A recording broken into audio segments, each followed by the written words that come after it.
하겠습니다.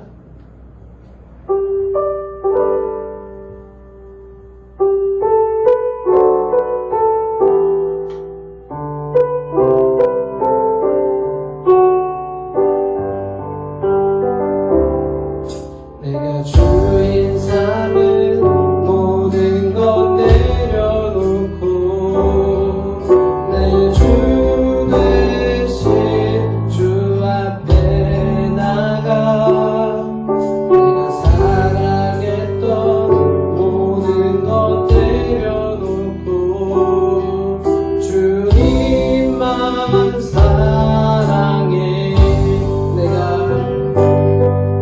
내가 주인 삼은 모든 것 내려놓고 내 주 대신 주 앞에 나가 내가 사랑했던 모든 것 내려놓고 주님만 사랑해. 주 사랑 거친 분당에도 깊은 바다처럼 나를 잠잠케 해. 주 사랑 내 영혼의 반석 그 사랑 위에서 주 사랑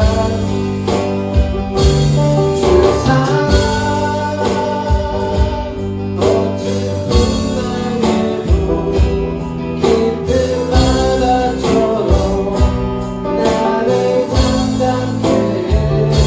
주 사랑 내 영혼의 반석 그 사랑 위에 서리. 당신은 영광의 왕 찬양하겠습니다.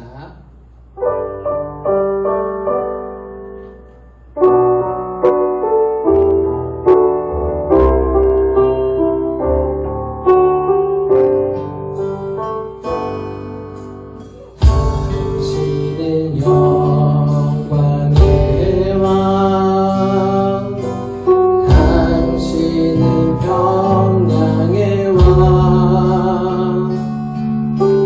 당신은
온 땅의 주인 되신 주님이 내 이름 하시며 사랑만 돌보네. 어둠을 밝히시는 새벽별 방황하는 내 맘 주의 길 비추시네. 나로 인함이 아닌 주가 행하신 일로 나의 행함이 아닌 오직 주로 인하여 나는 오늘 뛰었다 치는 이름 없는 곳과 같네. 바다에 있는 파도 주는 나를 부르시고 부르짖은 들으시며 나에게 향하시네.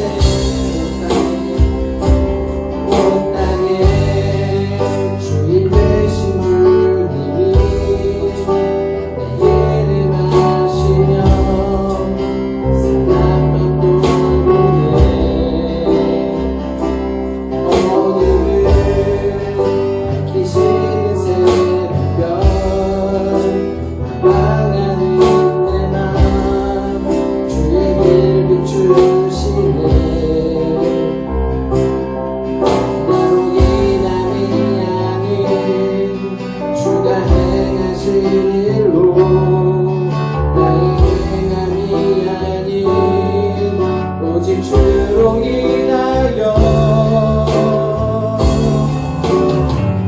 나는 오늘 뛰었다 치는 이름 없는 곳과 같네.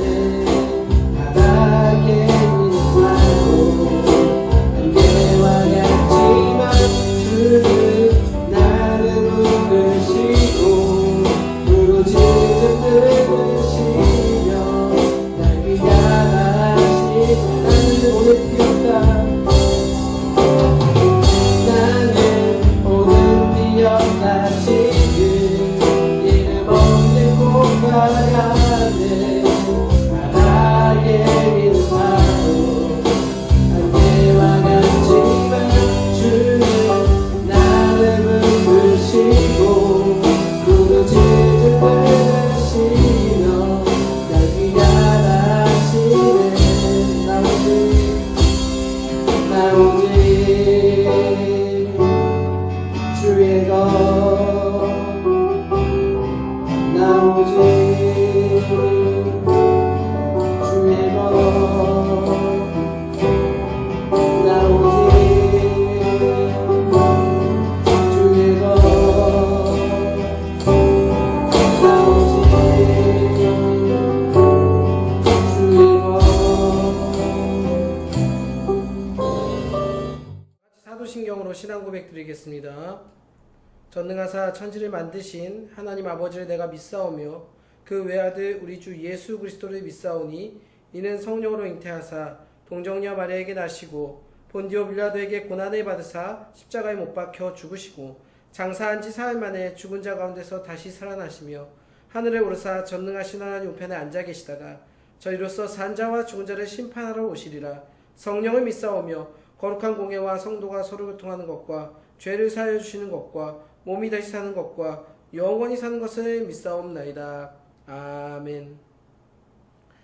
사랑과 은혜가 충만하신 아버지 하나님 감사합니다. 오늘도 하나님 앞에서 우리가 이렇게 예배 드릴 수 있게 하심에 감사합니다. 불편한 환경 가운데, 전염병이라는 환경 가운데 모여서 함께 찬양하고 예배할 수 없지만 우리가 있는 자리에서 하나님께 아직도 우리가 숨쉬는 이유, 우리가 호흡하는 이유, 우리가 살아가는 이유를 하나님으로부터 찾고 하나님께 영광 돌리고 예배드릴 수 있게 하심에 감사합니다. 하나님, 비록 환경이 달라졌을지라도, 예배의 방식이 달라졌을지라도 예배를 드리는 우리의 중심도 바뀌지 않도록 중심을 꼭 붙들어 주시옵시고, 이 예배를 통해 하나님께 온전히 드릴 영광과 하나님께 받아 누릴 은혜를 기대하며 이 자리에 하나님께 영과 진리로 드리는 예배가 될 수 있도록 인도하여 주시옵소서. 감사드리며 예수님의 이름으로 기도 올려옵나이다. 아멘. 오늘 함께 보실 말씀은 창세기 41장 1절부터 16절까지의 말씀입니다. 창세기 41장 1절부터 16절까지의 말씀입니다. 제가 봉독하겠습니다. 만 2년 후에 바로가 꿈을 꾼즉 자기가 나일 강가에 서 있는데 보니 아름답고 살찐 7 암소가 강가에서 올라와 갈밭에서 뜯어먹고, 그 뒤에 또 흉하고 파리한 다른 7 암소가 나일 강가에서 올라와 그 소와 함께 나일 강가에 서 있더니 그 흉하고 파리한 소가 그 아름답고 살찐 7 소를 먹은지라. 바로가 곧 깨어다가 다시 잠이 들어 꿈을 꾸니 한 줄기에 무성하고 충실한 7 이삭이 나오고, 그 후에 또 가늘고 동풍에 마른 7 이삭이 나오더니 그 가는 7 이삭이 무성하고 충실한 7 이삭을 삼킨지라. 바로가 깬즉 꿈이라. 아침에 그의 마음이 번민하여 사람을 보내어 애굽의 점술가와 현인들을 모두 불러 그들에게 그의 꿈을 말하였으나 그것을 바로에게 해석하는 자가 없었더라. 술 맡은 관원장이 바로에게 말하여 이르되 내가 오늘 내 죄를 기억하나이다. 바로께서 종들에게 노하사 나와 떡 굽는 관원장을 친위대장의 집에 가두셨을 때에 나와 그가 하룻밤에 꿈을 꾼즉 각기 뜻이 있는 꿈이라. 그곳에 친위대장의 종된 히브리 청년이 우리와 함께 있기로 우리가 그에게 말하네. 그가 우리의 꿈을 풀되 그 꿈대로 각 사람에게 해석하더니 그 해석한 대로 되어 나는 복직되고 그는 매달렸나이다. 이에 바로가 사람을 보내어 요셉을 부르매 그들이 급히 그를 옥에서 내놓은지라. 요셉이 곧 수염을 깎고 그의 옷을 갈아입고 바로에게 들어가니 바로가 요셉에게 이르되 내가 한 꿈을 꾸었으나 그것을 해석하는 자가 없더니 들은즉 너는 꿈을 들으면 능히 푼다 하더라. 요셉이 바로에게 대답하여 이르되 내가 아니라 하나님께서 바로에게 편안한 대답을 하시리이다. 아멘. 코로나 때문에 사회적 거리두기가 되면서 우리가 또다시 온라인으로 이렇게 만나게 되었습니다. 여러분들 잘 지내고 있나요? 감기는 안 걸리고 또 많은 사람들이 모여있는 곳은 웬만하면 가급적 가지 말고 무엇보다 우리가 그리스도인으로서 이런 우리가 예수님을 믿는다는 것 때문에 많은 질타를 받고 또 혐오를 받고 있는 세상에서 오히려 예수님 믿는 사람을 온전한 본을 보여줄 수 있는 여러분들이 되었으면 좋겠습니다. 혹시 여러분들이 잠잘 때 꿈을 꾼 적이 있는지 궁금합니다. 누구나 한 번쯤은 꿈을 꿨을 겁니다.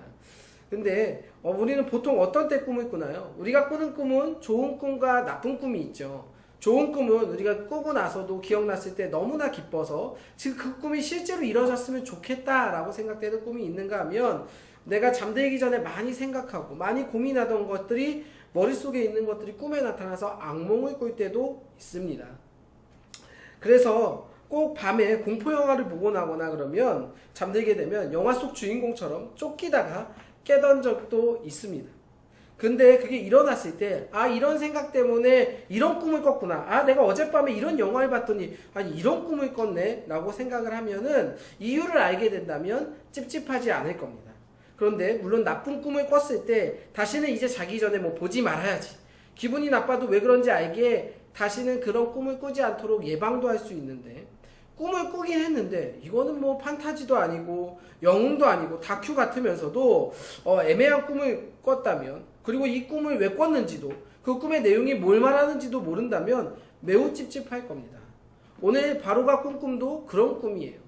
목사님도 공포영화를 보고 하필 공포영화 속에서 귀신이 나왔을 때 창문에 이제 귀신이 나왔었는데 TV 속 안에서 창문에 귀신이 있었는데 목사님네 집에 그 TV 바로 위에 창문이 있었는데 그 귀신 나왔을 때 나도 모르게 창문을 한번 쳐다보면서 무서움에 잠들다가 겨우겨우 잠이 들어서 꿈을 꿨더니 그런 귀신이 나오는 꿈을 꾼 적이 있어요. 근데 그래도 다시는 이제 내가 잠들기 전에 이런 걸 보지 말아야겠다. 귀신 나오고 공포영화 이런 거 보지 말아야겠다 라고 생각을 해서 안 봐서 그 다음부터는 그런 꿈을 꾼 적이 없지만, 바로처럼 자기가 원해서 꾼 꿈도 아니고 이게 무슨 내용인지 도대체 말도 안 되는 이 꿈 내용 속에서 뭘 말하고 싶은 거고 무슨 뜻인지 정말 일어나고서도 생생한 이 찝찝한 꿈은 아마 굉장히 괴로울 겁니다.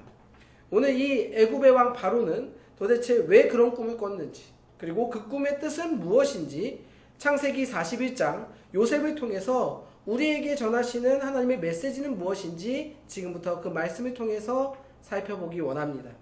자, 차근차근 큐티를 하는 친구들은 앞의 이야기가 괜찮겠지만 지금의 이야기는 요셉의 형들이 노예로 팔아버리고 애굽으로 와서 총리가 되어가는 결정적인 사건이 기록된 부분입니다. 그것을 좀 알려줄게요. 왜 갑자기 그냥 요셉이 감옥에 갇혀있고 왜 갑자기 요셉이 바로가 부르고 이런 얘기를 큐티를 안 했던 친구들은 왜 이런 일이 있었는지 모를 테니까 지금 얘기한 겁니다. 그러니까 매일 날마다 조금씩 하나님의 말씀을 본다면 목사님의 말씀을 더 이해하는데도 더 도움이 될 거예요. 그리고 1절의 시작부터 이렇게 시작을 하는데 만 2년이 지났다고 하는데, 자, 그럼 무엇으로부터 2년이 지났을까요? 이 어떤 사건으로부터 2년이 지났다는 얘기인데, 그거는 요셉이 그 친위 대장 보디발의 아내의 유혹을 뿌리치고 도망갔다가 모함을 당해서 감옥에 갇힌 신세였는데, 그때 감옥에 같이 갇혀 있었던 사람이 두 사람이 있었습니다. 한 명은 왕의 술을 담당하는 술 관원장이었고 또 한 명은 떡을 굽는 떡 관원장이었습니다. 이들이 각각 감옥에서 꿈을 꿨을 때 요셉이 꿈의 내용을 해석해 준 적이 있는데, 그 해석해 줬을 때 그 해석의 내용이 술 맡은 관원장은 다시 풀려나서 왕의 일을 섬기게 될 것이고 떡을 굽는 그 사람은 이제 왕으로부터 사형을 당하게 될 것이라는 내용이었는데, 정말 그 요셉의 해몽대로 그 꿈대로 이루어진 거예요. 근데 그때 뭐라고 얘기했냐면, 일이 잘 풀리면 당신 얘기를 가서 해줄 테니까 걱정하지 말라라고 얘기했다가 이 술 맡은 관원장 사람이 자기의 일이 잘 풀렸음에도 불구하고 요셉의 이야기를 까맣게 잊고 있었던 겁니다. 그리고 나서 2년이 지났다는 얘기예요. 그때 일이 잘 풀리면 왕에게 요셉 이야기를 해준다고 했는데 해주기는커녕 완전히 잊고 있었죠. 그런데 그 가운데서도 잊지 않고 계신 분이 있었는데 그게 바로 우리 하나님입니다. 그때 바로 왕이 꿈을 꿉니다. 어떤 꿈을 꾸는가? 목사님이 얘기했던 것처럼 정말 판타지도 아니고 다큐도 아닌 이상한 꿈이에요. 첫 번째 꿈은요, 살찐 암소 7마리가 있었는데 굉장히 마르고 병든 것 같은 이렇게 파리한 마른 소 7마리가 와서 그 살찐 소를 잡아먹는 꿈입니다. 두 번째 꿈은요, 한 줄기에서 7개 이삭이라는 일이 흔한 일도 아닌데 아주 그 안에 7개 이삭 안에 그 쌀알들이 아주 가득 찬 무성한 그 이삭이 있었는데 갑자기 병든 이삭 7개가 그 이삭을 다 삼켜버렸다는 겁니다. 첫 번째 꿈을 꾸고 나서 놀라서 일어나서 다시 잠들었는데 또 비슷한 꿈을 꾸니까 아니 도대체 이게 무슨 뜻이고 도대체 뭔가 너무 무섭기도 하고 두렵기도 하고 찝찝한 거예요. 소떼나 나일강변이나 갈밭은 보통 풍요로움을 나타내긴 하는데 도대체 이게 무슨 내용을 말하고 있는지 알 수가 없는 꿈이었습니다. 그런데 그냥 개꿈이라고 생각하기에는 보통 꿈이 아닌 것은 바로도 알고 있었어요. 도대체 무슨 상징이 담겨 있는지 그러자 바로는 점성술사들을 불러드립니다. 그 점술사들은 점도 보지만 이런 꿈을 해몽하는 능력도 있었거든요. 그러니까 자기 나름대로 막 하는 거죠. 중요한 거는 이게 그냥 꾸는 개꿈이나 악몽이면은 이런저런 해석이 좀 맞을 텐데 바로가 이런 꿈을 꾸게 된 것 자체는 그냥 일반적인 꿈이 아니에요. 바로는 정말 괴롭혔거든요. 바로를. 머릿속에 꿈은 생생하지, 마음은 뒤숭숭하지. 8절에 보면요, 바로의 마음을 번민했다고 얘기하는데 이 보통 번민이라는 말을 들으면 아 되게 꿈을 꾸고 고민했구나, 되게 마음이 어지러웠구나 뭐 이렇게 생각하는데 그 정도가 아니라 감정 조절이 안 될 만큼 꿈 내용이 자꾸 바로를 괴롭힌 겁니다. 그럼 도대체 왜 이렇게 바로를 괴롭히는 꿈을 꾸게 되었을까? 아직 내용에 대해서 정확히 모르지만 누가 주었는지는 추측이 가능한 부분이 있습니다. 그게 뭐냐면 꿈 내용 중에 동풍이라고 하는 거예요. 이 동풍은요, 작물을 말라 죽게 하는 열풍이긴 한데요, 이 바람이 시편이나 에스겔이나 호세아서에서 보면 하나님이 불러일으키는 바람 중에 하나예요. 그러니까 하나님이 불러일으키는 바람을 표현할 때 이 동풍이라는 단어를 썼다는 거예요. 그 말은 이 꿈은 술 관원장이 2년 동안 잊고 지냈음에도 불구하고 하나님께서 바로의 꿈을 통해서 요셉을 기억하게 하시려고, 요셉을 구해주시고 요셉에게 계획하신 것을 이루게 하시려고 하나님이 바로에게 주신 꿈이라는 거예요. 그랬더니 점술사들이 이걸 풀 수 있겠습니까? 못 풀죠. 하나님이 주신 꿈인데 어떻게 마음대로 얘기하는 건 자유지만 어떻게 풀겠습니까? 그런데 풀지 못하는 정도가 아니라 마음대로 얘기도 못해요. 왜냐하면 왕 앞이잖아요. 근데 이런 꿈은요 어떤 나쁜 뜻을 가지고 있고요, 이런 꿈은 어떤 나쁜 뜻을 가지고 있고, 이렇게 얘기하기 시작한다면 바로가 그것을 듣고 너무나 기분이 나쁠 거예요. 뭐야 너 그렇게 해석을 해? 그러니까 바로의 눈치를 보면서 좋은 내용만 골라서 하려고 하다 보니 제대로 해석도 못하고 하나님이 주신 꿈이다 보니 내용도 모르고 바로도 그들의 말을 믿지 못하게 됩니다. 그때서야 술 맡은 관원장이 요셉을 떠올립니다. 2년 전에 그 일이 생각이 난 거예요. 꿈에 대해서는 기똥차게 아주 잘하는 사람이 있었는데, 야, 걔는 꿈 하나 진짜 잘 풀었는데 이때 생각난 거죠. 사람은 잊어버려도 하나님은 잊지 않고 계신다는 것을 이 바로의 꿈을 통해서 알게 되는데, 9절에 술 맡은 관원장이 이렇게 얘기를 합니다. 내 죄를 기억하나이다 라는 말은 왕이시여 진작에 내가 했어야 되는데 이제 기억났다고 말하는 거예요. 예전에 요셉이 해몽해줘서 자기가 풀려나고 다시 왕의 앞에서 일을 할 수 있게 됐다는 이야기, 그 이야기를 바로 왕 앞에 하는 겁니다. 그러니까 바로가 금방 요셉을 부릅니다. 요셉은 바로 앞에 서서 이 꿈 해몽은 내가 말은 하지만 내가 하는 것이 아니라 하나님이 하시는 것임을 밝힙니다. 요셉은 2년 만에 감옥에서 하나님 때문에 나오게 됩니다. 정말 신기한 것은 사람들의 잘못으로 억울함과 옥살이와 노예를 하던 이 요셉은 늘 하나님이 구해주십니다. 형들이 구덩이에 넣었을 때도 보디발의 집으로 팔려가게 하신 것도 하나님이시고, 감옥에 갇혀 있다가, 이것도 이 감옥이라는 원어를 살펴봐도 구덩이라는 뜻이 있거든요. 그러니까 또 감옥이랑 구덩이에 갇혀 있다가 구덩이에 나와서 바로의 꿈을 해석해주고 총리가 될 수 있게 기회 주신 것도 술 맡은 관원장이 아닌 하나님이라는 거예요. 술 맡은 관원장은 까맣게 잊고 있었는데도 불구하고 바로한테 일부러 꿈을 주셔서까지라도 요셉을 꺼내주시는 이 모든 게 하나님의 은혜입니다. 우리는 이 말씀을 보면서 이렇게 생각을 할 수 있습니다. 왜 하나님은 도대체 그 2년 전에 술 맡은 관원장이 까먹지 않도록 한다면 요셉이 2년 동안 감옥에서 더 고생 안 할 수 있었잖아요. 그 사람 때문 아닙니까? 하나님이 다 계획해 놓으신 사건 안에 사람이 아주 그냥 죄를 뿌려버리네요. 어떻게 이렇게 할 수 있는 거예요? 말만 해줬다면 생고생 안 할 수 있었잖아요. 라고 이렇게 생각할 수 있다는 거예요. 근데 왜 하나님 그때가 아니라 지금이죠? 그때였으면 더 좋았잖아요. 이런 마음이 들 때 요셉은 어떻게 생각하고 있었을까요? 그런 마음이 만약에 들었다면 성경에도 하나님을 향해 원망을 하고, 하나님 내가 왜 이렇게까지 그렇게 해줬음에도 불구하고 하나님 뜻에 따라 해석도 해줬는데도 불구하고 또 감옥 생활하냐고 불평 불만하고 있었을 겁니다. 그러나 바로가 불렀을 때, 그가 씻고 나왔을 때 그에게 어떠한 불평 불만도 없었습니다. 그가 비록 감옥에 있었고 죄수에 있었고 보디발의 아내의 모함에 빠져 있었음에도 불구하고 늘 하나님하고 함께 있었거든요. 그게 있었다면 하나님 앞에 불평불만으로 가장 먼저 기도했을 겁니다. 그런데 왜 하나님은 하필 지금이냐? 왜 지금이 더 좋은 때냐? 반대로 생각해 볼게요. 요셉이 만약에 2년 전에 술 맡은 관원장이 그것을 꼭 기억해갖고 바로한테 얘기를 해갖고 석방되었으면 어떻게 되었을까요? 상상을 해봅시다. 보디발의 집으로 돌아갈 수 있었을까요? 못 돌아갈 거예요. 왜냐하면 보디발의 아내가 여직 있으니까요. 아마 여전히 일은 잘하고 믿을만 하니까 아마 다른 집에 팔려갔을 겁니다. 그렇다가 그렇게 예고해서 떠돌다가 지금처럼 바로가 필요할 때, 해몽하러 그 꿈을 해석할 수 있는 사람을 찾을 때, 술 맡은 관원장이 얘기를 했을 때 그 요셉이 어디 있는지 찾을 수 있을까요? 바로가 바로 데려올 수 있었을까요? 바로를 돕지 못하게 될 수 있을 확률이 높습니다. 어쩌면 엉뚱한 집에 노예로 팔려다가 모진 고문을 당하고 죽었을지도 몰라요. 우리가 이 말씀을 보면서 기억하는 건 바로 하나님의 때가 있다는 겁니다.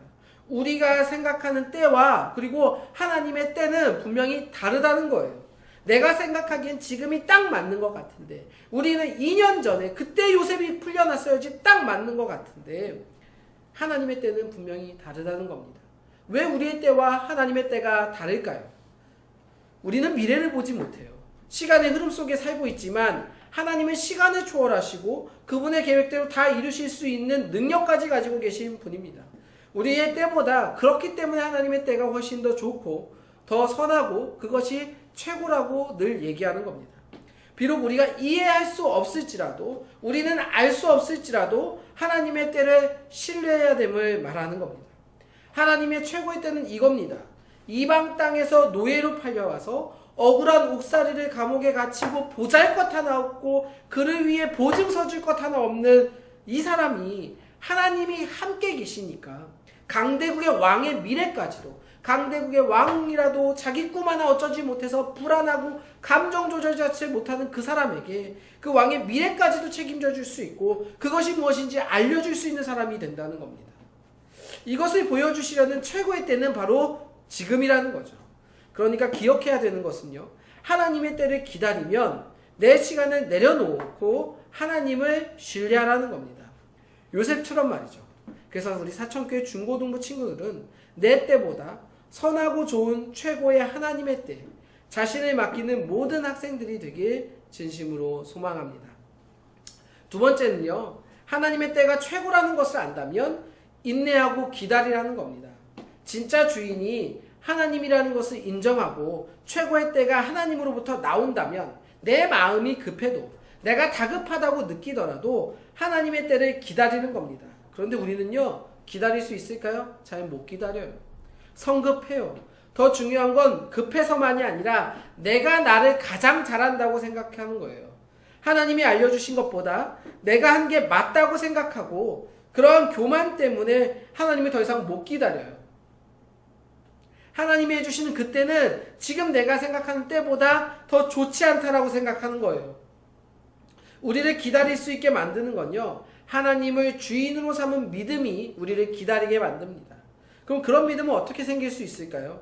요셉은요, 처음부터 그냥 감옥에서도 불만이 없는, 원래 낙천주의자, 굉장히 긍정적인 파시티브한 에너지가 넘쳐서 에이 괜찮아, 이래도 괜찮아, 저래도 괜찮아, 이런 마음이라서 불평불만이 없는 바보가 아니에요. 그는 노예로 팔려올 때도, 집사가 되었다가 감옥에 갈 때도, 감옥에서 잊혀질 때도 하나님께 맡기면서 상황이 나빠져도 하나님이 버리지 않는다는 것을 점점점 더 알게 된 겁니다. 자, 여러분들은 하나님 앞에 뭘 맡겨보시나요? 하나님한테 맡겨본 적이 있나요? 여러분들의 공부와 성적을, 여러분들의 가족을, 또는 친구를, 아니면 내가 생각하는 돈에 대한 걱정을, 아니면 내 앞날에 대한 내가 어떤 일을 하고 어떤 어른이 되고 어떤 대학을 가는 이런 미래를 어디까지 믿고 하나님께 내어드렸습니까? 해본 적이 없으니 꽉 움켜쥐고 불안해서 나 말고는 아무도 믿지 않는 사람이 된다는 거예요. 게다가 하나님 앞에서는 하나님보다 내가 더 잘 알아요. 내 성격 알잖아요. 내가 이렇게 자라왔잖아요. 내가 더 잘 안다고 교만하게까지 굴어요. 믿음이 우리를 하나님께 맡기게 되고 믿음은 우리가 하나님의 때를 기다리게 만듭니다. 그렇다면 여러분들 오늘부터 하나씩 해봅시다. 여러분들의 성적과 여러분들의 공부를, 친구 관계를, 그리고 내 미래를, 그게 무엇이든 하나씩 해봅시다. 그래서 요셉처럼 어려운 상황에도 하나님의 때를 기다리며 인내하고 불평하지 않는 귀한 믿음이 될 것입니다. 지금은 성적에 대한 스트레스를 맡기는 정도라도 앞으로는 여러분들 그 성적 정도가 아니라 여러분의 모든 인생, 내 하나부터 열까지 모든 걸 하나님께 맡길 수 있는 그런 때가 될 때까지 맡기고 기도하고 기다린다면 하나님의 뜻에 따라 점점 닮아가고 이 어려운 환경 속에서도 불평불만보다 믿음으로 하나님의 때를 기다릴 수 있는 여러분들이 될 수 있을 겁니다. 그래서 항상 여러분들이 하나님의 뜻에 따라 모든 것을 맡길 때까지 하나씩 하나님께 내어드리며 살아가는 그런 모든 중고등부 학생들이 되길 진심으로 축원합니다. 기도하겠습니다. 사랑과 은혜가 충만하신 아버지 하나님 감사합니다. 우리가 하나님 앞에서 살아갈 때, 하나님 앞에서 우리의 부족할 때, 하나님, 내가 마음이 다급해지고 어려운 상황 가운데 무엇보다도 우리의 주인인 하나님을 기억하게 하여 주시옵소서. 그래서 내가 원하는 시간, 내가 원하는 때, 내가 원하는 타이밍에 하나님이 일하라고 하나님을 시키고 하나님 앞에 교만한 사람이 되는 것이 아니라 하나님의 때를 기다려 하나님이 일하실 수 있도록 우리의 마음의 주인의 모든 자리를 하나님께 맡기는 우리가 되게 하여 주시옵소서. 아주 작은 성적부터, 또 친구부터, 가족부터 내 모든 것을 하나님께 믿고 맡기고 드릴 때마다 점점 하나님의 뜻에 따라 순종할 수 있고 하나님의 뜻에 따라 인내할 수 있고 기다릴 수 있는 귀한 믿음의 사람들로 자라가는 우리 사천교회 모든 중고등부 학생 될 수 있도록 인도하여 주시옵소서. 우리 이 모든 것을 감사드리며 예수님의 이름으로 기도 올려옵나이다. 아멘. 이제는 우리 주 예수 그리스도의 은혜와 극진하신 하나님의 사랑과 성령님의 감화 감동 교통하심이 나의 때를 내려놓고 선하신 하나님의 때를 기다리며 믿음으로 내 삶을 맡기기를 다짐하는 사천교회 중고등부 학생들 머리 위에 그리고 그 가정 위에 그리고 이 교회 위에 영원토록 함께 있을지어다. 아멘.